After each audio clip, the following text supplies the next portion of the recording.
Goodbye, Emily in Paris. Hello, Emily in Rome. Fans of the frothy comedy Emily in Paris may have been shocked by the ending of Season 4, Part 2, which dropped on Netflix this week. In the season finale, Emily, Lily Collins, is assigned by her boss Sylvie Gretto, Philippine Leroy, to start a new office in Rome, where a sexy new client, not to mention a sexy new man, Marcello Muratori, Eugenio Franceschini, eagerly await her presence. On one hand, it's a step up for Emily. She's being promoted to manage her very own office in one of the most romantic cities in the world. On the other hand, she's leaving behind her friends, primary love interest Gabriel, Lucas Bravo, and, in some sense, her viewers. By deploying that plot twist, Emily in Paris is indicating that the show, in a Season 5, which seems like a done deal, would move locations, at least temporarily. Meaning, creator and showrunner Darren Star has posed an existential question amid the polka dot ruffles, Pinot chocolate and general tomfoolery: what is Emily in Paris, if not Emily in Paris? Two impassioned fans, deputy film editor Pat Saperstein and social media editor Rachel Co., sat down to discuss the show's latest developments, that shocking ending, and whether the series, contrary to popular belief, is actually good. La Couture. Rachel Co., let's talk about those costumes. Personally, I despise Emily's clothes. I think I'm supposed to. But I also think that the way her style has evolved throughout the series is interesting, because they mirror the show's tonal shift.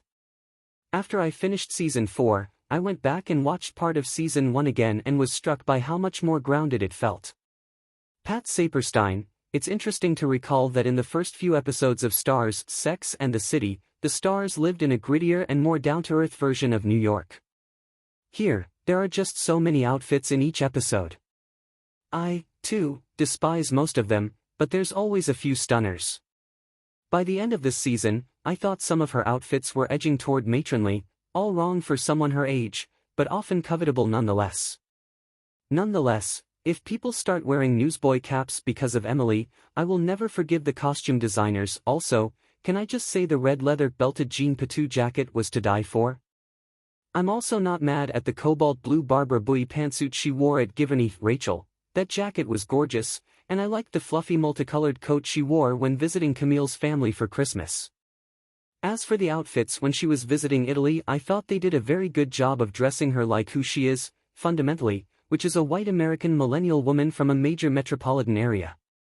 There was certainly some sort of Taylor Swift meets Madewell ethos governing the decision to put her in a blue and white polka dot ruffled top. The comparison to Sex and the City and its evolution as a show is smart. I was also thinking about the original Gossip Girl. The longer these shows go on, the more they start to feel like they're becoming parodies of themselves. In Season 1, Emily was wearing multicolored berets with plaid shirts and sharing moments with Gabriel, for example, that kiss in the club when she was babysitting that pop star, that felt palpable with sexual tension and chemistry. In Season 4, she's wearing giant striped dresses that look like spirals used for hypnosis, breaking up with Gabriel because he won't baby her down a ski slope, and moving to Italy because hot man, why not? The evolution of Gabriel and Emily's relationship. Pat: first of all, did Gabriel change his hair this season? He used to be cuter. Anyway, this on, off, and maybe back on relationship has been maddening for 4 seasons now. But I have to commend Gabriel for his candid and blistering speech where he told Emily she was basically acting like a jerk.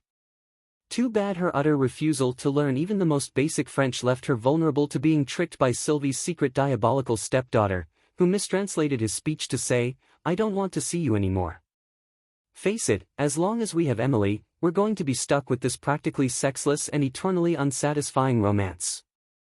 There is no friend zone for you, Emily and Gabriel. Rachel: his hair is longer. I had the same question. He's cultivating a more rugged look. And while Emily has seemingly taken years of French lessons, it's amazing that she couldn't speak a full sentence until this season. Better late than never, I suppose. Emily and Marcello. Pat: I like the idea of his family's quiet luxury cashmere company. Is it based on Loro Piana, that does company lunches at a long table in the middle of a village? Perch non. But Marcello is no Gabriel, And I feel like Emily is more excited by the prospect of amazing gelato than by the possibility of Molto Marcello. Do you like him? Rachel, he's boring, because he's a little too perfect. A charming, handsome heir apparent to a luxury cashmere brand, who just wants to live in a little town in Italy and focus on his family. He should be a bit more evil.